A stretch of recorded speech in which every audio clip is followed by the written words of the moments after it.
You know, my mom told me, never play with your food. But she didn't tell me about not juggling my food. Now that's different. You're just in time. I'm just ready to clean up some potatoes here. And it's always vital, whenever you cook with potatoes, to clean them off really good. Because, as you know, potatoes grow under the ground. And a lot of the times when they package potatoes, they don't wash them off, and you still get a lot of that dirt. So what we're doing is washing off all the dirt. It also helps to have a potato brush for the task as well, to help brush it clean. But if you got two hands, might as well use them. And what we're going to be doing today is we're going to try to revisit an old recipe that I did a long time ago, but I don't know what happened to the video footage. So what we're going to do is we're going to have an archived video production of tonight's cooking with SonicBlu. And we got a bunch of potatoes going onto a cookie sheet. The bigger the better, but sometimes you can't really get big. So you have to take what you get. And we're going to have chicken wings, and I'm going to show you one of my mother's old recipes that everybody, the whole family, her friends, our gatherings, they used to go crazy for them. And I'm going to show you how to make them so that you can go crazy about them too. And I've prepared this dish many times, and you'll be surprised how easy it is, but also how delicious it is. So get all your potatoes on a cookie sheet. Reach for your other one here. I'm just going to continue along the way until all of your potatoes are out of the sink and onto the sheet. Now what we're going to do beforehand, before we even slide them into the oven over there, we're going to preheat our oven to 350, and we're going to cook these things for about 1.5 hours to 2 hours. This is the lengthy process of making twice-baked potatoes. This is twice-bakes that my mother used to make, and she makes it all from scratch, and I'm going to show you how. Okay, so once you got those potatoes cleaned up, and look at all that dirt in that thing. Look and see all that dirt there? Look at all, it's all grainy. Look at all that dirt. That comes off of your skins of your potatoes. Right down the sink with that. So, taking the potatoes, all the potatoes over here. Now there's a lot of excess, so if we can probably just take a few over here, so that way these guys don't feel as lonely and these guys don't feel like sardines. We're just going to kind of space them out a little bit more. And kind of space you guys out a little more as well. Don't have to be 100% even perfect, but you get the gist of the idea. We're going to take a fork. What we're going to do is we're going to fork these potatoes, basically punching holes in them so they don't explode while you cook them. And you just jab a few holes in them here and there, on both sides of the potato, and even on the sides if you want to. Just a couple of holes here, a couple of holes there with a fork, and that ensures your potatoes will not explode and go poof while they're cooking. Because these things will go poof. We don't want exploding potatoes in there. No, we don't, because it would not make for a very good meal. It would not be cooking good, and it definitely won't be eating good if you have to scrape your potato off of the sides of your oven. So that would not be good. Yeah. There we have it. They're all poked, and they're all holy. So we are just waiting now for the oven to preheat. And while it's doing that, let me just show you some of the ingredients we're going to be using for our chicken wings. And it's always best to serve this type of dish with these type of chicken wings. These twice-baked potatoes can be made with anything, like pork chops or steak or noodles even. If you want to have them with spaghetti or something, feel free.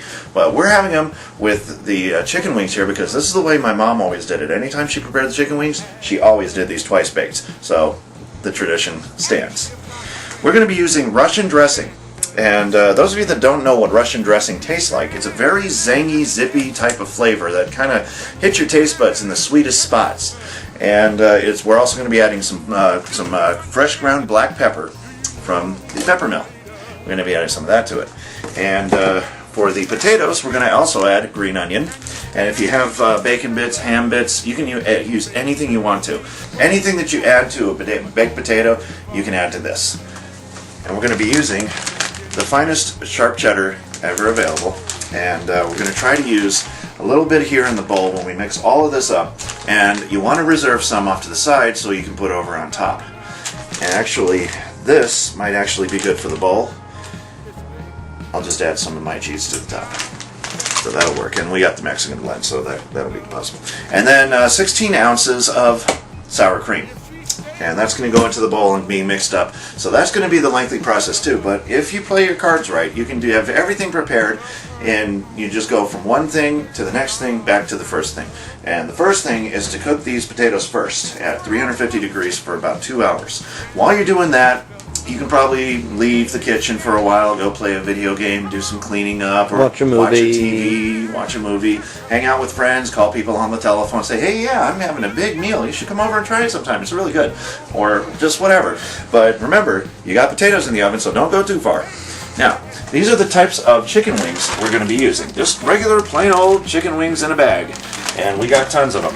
Now, if you go for the chicken wings that are already prepackaged by the butcher in your grocery stores, chances are you're going to have to separate the little tiny nubs from the actual wings. And you're going to have to separate the wing drumettes from the wing itself. Because the drumettes are like little tiny...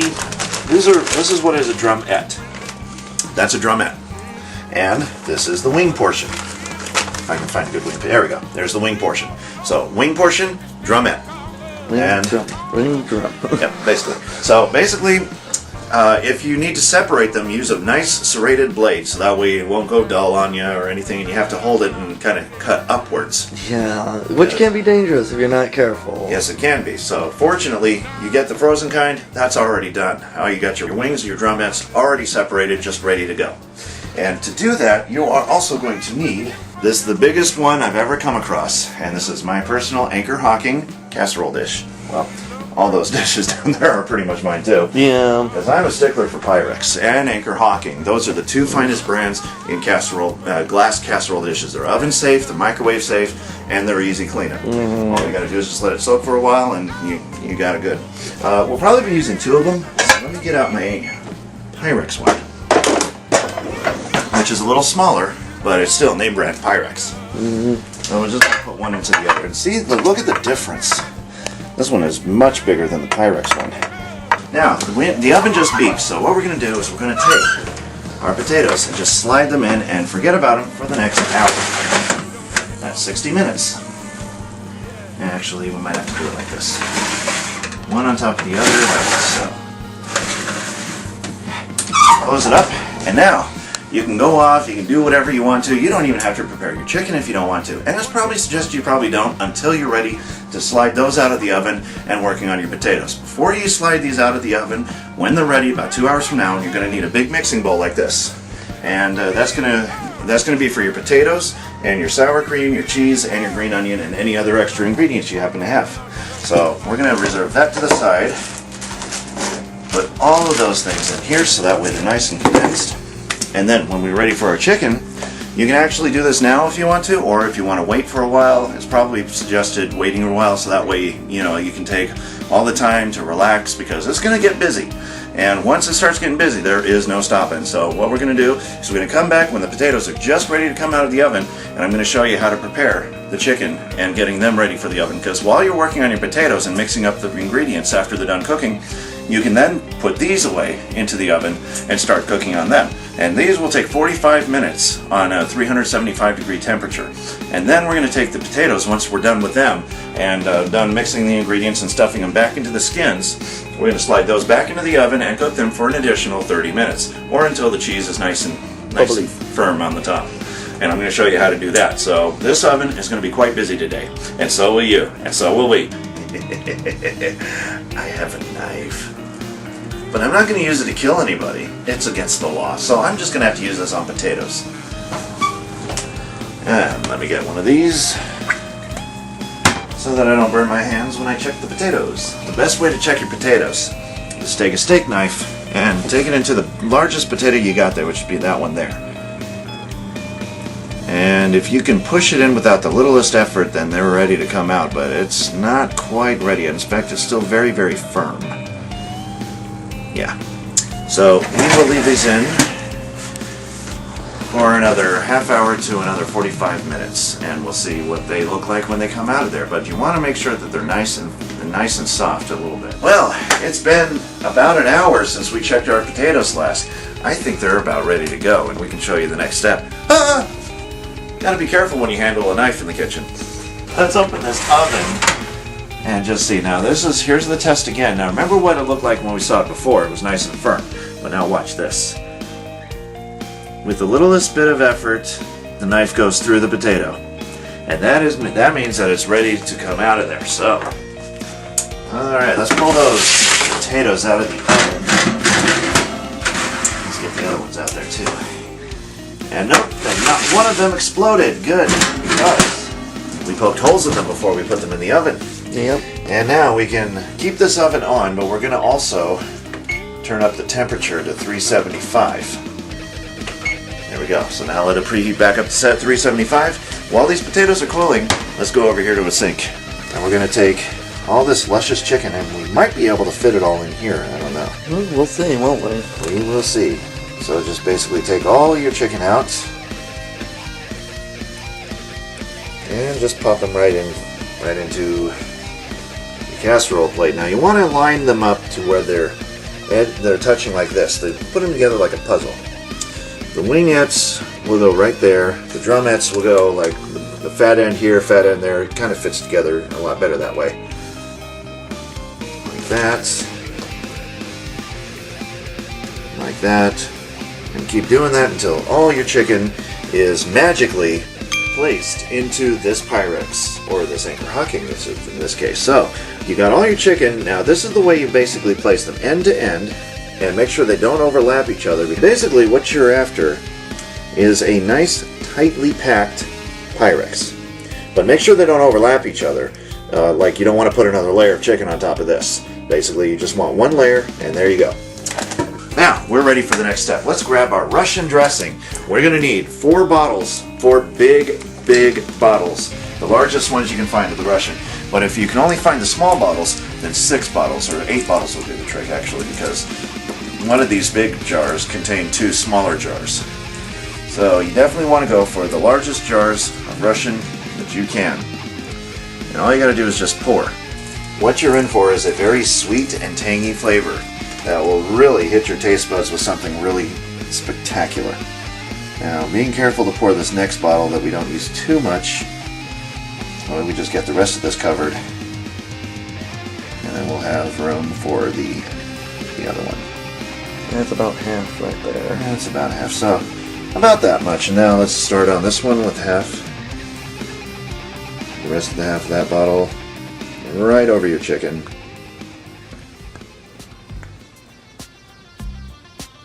This is going to be very, very good. Very, very delicious.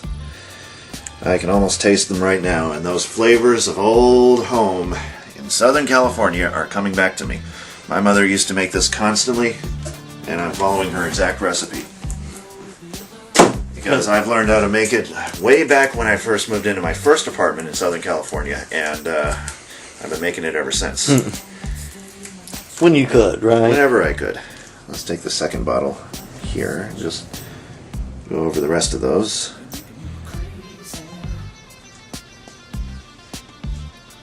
Now, could you do this possibly with to make like sweet ribs or whatnot too? You can do it with pork ribs, meat ribs, beef. You can pretty much use any type of meat you wish. But for this particular one, we're following Mom's recipe using chicken wings. We're doing the chicken wings. Yep. So this is all for Mama, as she wouldn't mind if I kind of explained the technique of how to make these, because it wasn't really that top secret of a recipe. What really is top secret is her fudge. And I wish I could have gotten that recipe. I think maybe my sister has it, though. I'll have to flag her down sometime and beg her for it. And let's add a little bit more to this. With the extra 4th jar, or bottle rather, you just add it where it needs it. A little here, a little more there, a little dab over that. Just make sure it's all covered. Or as well covered as it can get, right? Yes, definitely cover as much of that as you can. Until you don't even see any untouched areas. That one, if it wasn't for those bumps, you wouldn't even tell that's chicken in there. Exactly. Now, if you want to get an extra bottle of Russian dressing just to have on hand, just in case it doesn't do enough, then by all means get the extra bottle. But you probably won't be needing it because, like I said, this is the formula. 4 bottles, 2 bottles each, 1.5 for a size like this, but 2.5 for a size like this. Now we're going to take some pepper. and just grind some pepper right over the top of there. Don't skimp on the pepper. A little bit over here, and done. Now you come over here for just some salt. We're just going to take some salt and sprinkle it over the top. Just like that. Doesn't take much salt. Just add it to taste. You know how much salt you like. And there we go. Salt and pepper. That's all you need. No spices. You don't need anything else. Just salt and pepper, Russian dressing, and the wings. And now, we are going to slide these into the oven while we work on our potatoes. Now, here comes the first one. We're going to put this one on the top since it's smaller. And the big guy goes on the bottom because it's bigger. That would be a decent formula for cooking those. Now, you will notice that during the cooking process, in about 45 minutes, those should be done to come out of the oven. But if not, give it an extra 15 minutes. What we're looking for is a nice blackening over the top. Doesn't matter, doesn't mean that your food is burning, it's just there's a nice blackening on the top and it's going to be blackened. So, another thing, your Russian dressing is going to thin and then thicken back up again. Mainly because the heat from your oven, along with any of the chicken juices that get cooked into the sauce, will thin out, but the sugars in the Russian dressing will help thicken it back up again. So basically that's the process that's going to go through. Okay. Now what do you say we get all these ingredients out of this mixing bowl, and so we'll have enough room to work on our potatoes. Now if you find that your potatoes are a little bit too hot to handle, that means you didn't let them cool long enough. So we're just going to take a regular steak knife, the same one we used to test them. We're going to cut them right here in half. Just like that. And it's nice and easy. We're going to cut them all the way around. Until you have now 2 halves of potato. Just like that. Now, they're soft enough to where you can actually work with these really well. We're going to take a regular spoon. And we're just going to take from about 1/4 of an inch, leaving 1/4 of an inch of the potato around the skin. And we're going to take the rest of that out of there. So, go ahead and scrape the rest of the potato out of there. And the reason why we leave about 1/4 to, or an eighth, 1/4 to an eighth of an inch around the potatoes, so that way the potato skins will remain intact when you stuff them back in with the potato mix. So basically, your potato skin will look like that. Notice how there's a nice thick film of potato in there. That'll help keep your skins intact when you stuff your potatoes back. So, we're going to set that to the side and grab your other one and follow suit. And you'll notice that it's very simple to do, very easy. If you do a little bit too much, don't panic too much, but just try to leave enough potato to keep that skin intact, and that's what you want, because if it's too thin, your potato skins will start to fall apart and start to break away, and you don't want that. You definitely want to keep these as intact as possible. And now, through the power of kitchen magic and camera magic, we are going to turn these whole potatoes into all halves, and all the potato will be right here in this bowl, ready for the next step. So, are you with me? 1, 2, 3, magically! I forgot the spell. I totally forgot the spell. I forgot the spell. It's not working. What do we do? What to do? Okay, here's something. Here's something that might work. Okay, abracadabra, alakazam, make these potatoes up as fast as you can. Wow. Fastest work I've ever done on these potatoes. This little kitchen magic goes a long way. And as you can see, all that potato is now in this mixing bowl. And that's a lot of potato. And those are a lot of skins. Can we be able to fit all these potatoes into those skins again? We'll find out. So, first of all, we're going to start on adding some sour cream. Sour cream is essential in this recipe. And if you don't like sour cream, you're probably not going to like this recipe, but you'll love it. You won't even taste sour cream in there. I didn't really like sour cream at the very beginning myself, but man, when my mom made this, I ate my fair share. All that sour cream gets dumped in there. We're using about 16 ounces of sour cream.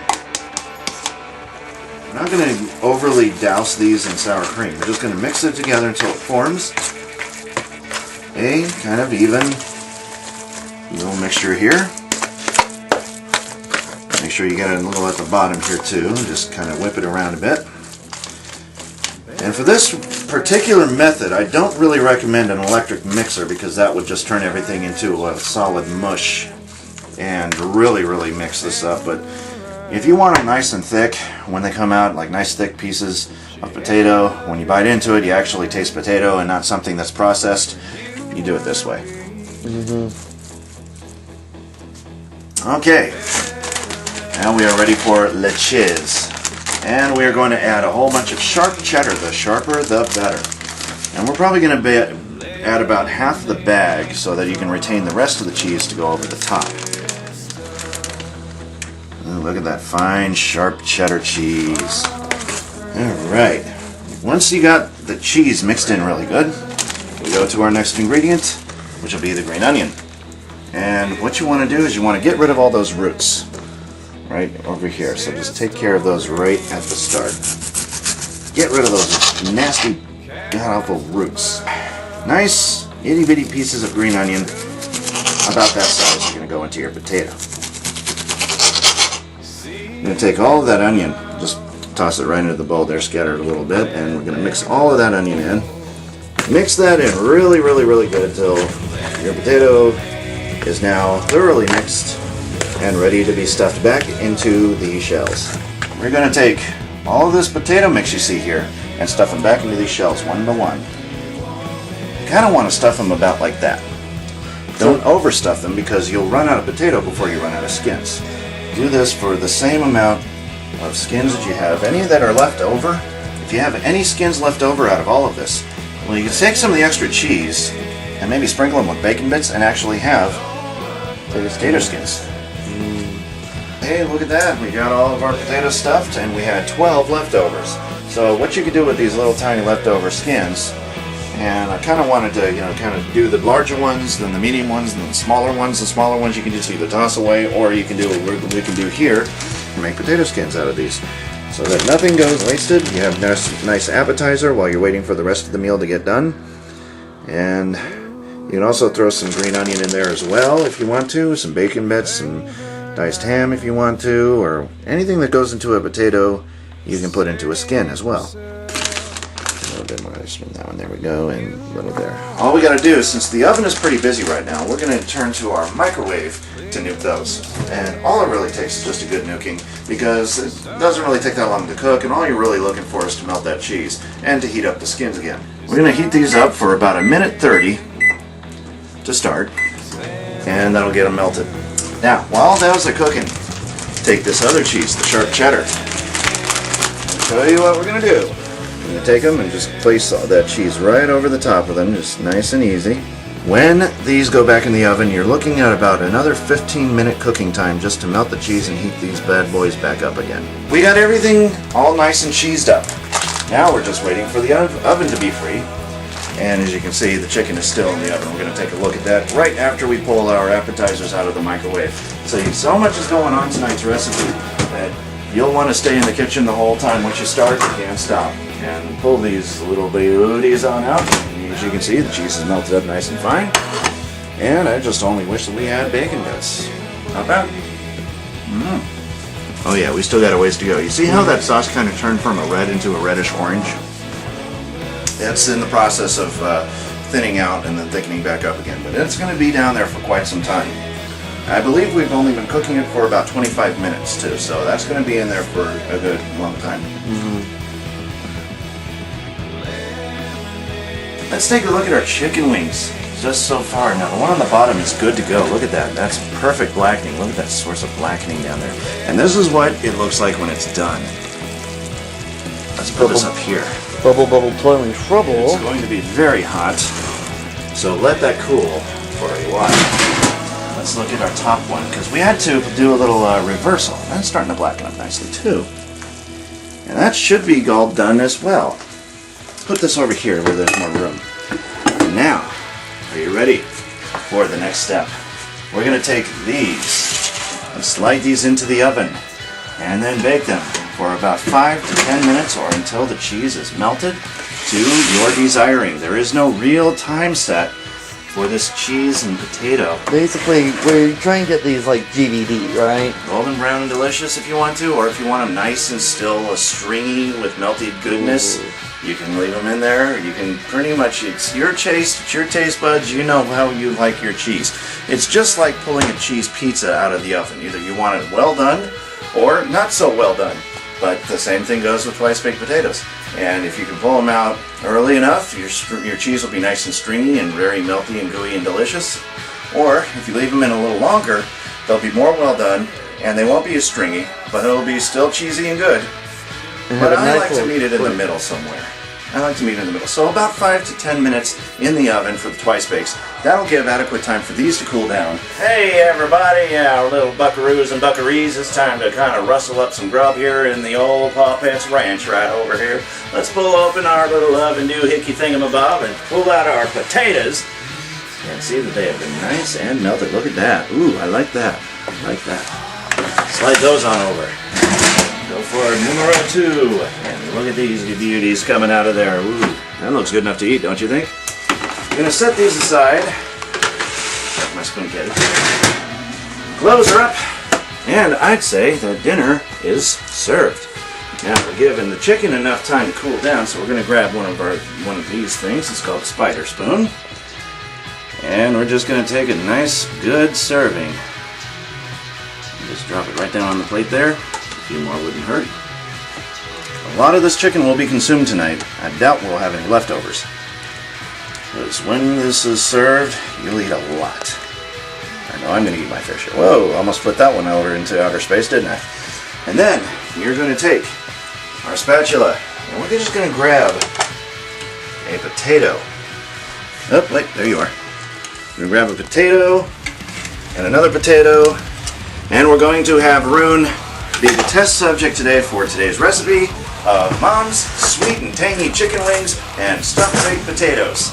So here we go. Starting off with, now it's best to eat these potatoes skin and all, because skins are good for you. Oh yeah, they have the most nutrition in them. The most vitamins and nutrition. Alright, so first the chicken. Yeah. It's very hot, so watch out. Yeah, it is. Okay. And very hard to hold on to. Yes, very hard to hold on to, but and very sticky too. If you use a fork, you can use a fork if you want to, but look at the blackening though in the top. It's hard to get into these because of the blackening. It's definitely needed there. You'll see. You'll see. There we go. Just a little piece out of there, and then he'll give his honest to goodness opinion here. He's not going to lie about it, I hope. Would I ever lie to you? Maybe. Only Yes. if it was needed. Only if it was needed. But I don't think it's needed here. No. It is good. Is it good? Yes. Now try the potato. While it's still cheesy and oozy. Here, let me grab oozy. There it comes. And now, The verdict. The potatoes are terrible. I'm going to have to take all of them so you guys don't suffer. BS. hey, that's Well, my line. I guess, though, that is good enough for Rune, and if it's good enough for Rune the Wolf, it's good enough for you, too. So I'm going to serve me up a nice, generous portion of these chickens myself. And you can actually use the potato to sop up some of that sauce with, and I love it that way. I really do. Speaking about the potatoes, I'm going to grab a couple of these nice sized ones myself. Now, that one looks good enough for me, too.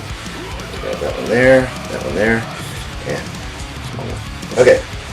But there's plenty to go around, and it's good enough for your family, your friends, your guests. If you're doing a potluck, this is absolutely perfect Oh, to yeah. bring. Ooh, this is wonderful. A little bit of that chicken. It turned out good. I'll just pick this straight up and use the end of it to dip it in this nice Russian dressing sauce. Oh, very, very good. I think our work here is done. So we're going to return you to the studio of the Old Paw Pet Show and return you to whatever it is that you like to do. But whatever it is you do, wherever it is you go, you know, if you're not cooking good, you're definitely not eating good. So tune in next time, and you'll find out just what is on the plate of SonicBlu Darkfold in our next cooking episode of Cooking with SonicBlu. You know, my mom always did tell me. Or just when the camera gets on me. I'll try that again. You know, my mom did tell me never play with your food. But she never told me don't juggle your food. Nice shot, by the way. Yeah, I went right into the sink here. Let me see if I can do that one more time. And just as I hit record, he belch. Oops. Uh-huh.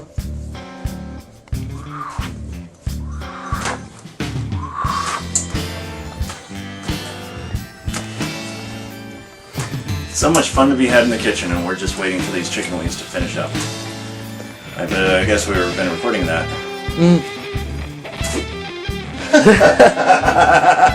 And I caught that on camera too, I think. Give me that! You know, it's a funny thing that nobody's ever used this apron. You would think that we would use this apron for cooking with SonicBlu, but it just hangs there. It just stays there. I mean, look, it's more kitchen-like. You know, now if we had guests, you know, like apprentices, they would have to wear the apron. Oh, God, yes. Yeah, we'd make them wear the apron. It's about time that we rustled up some grub here and take it.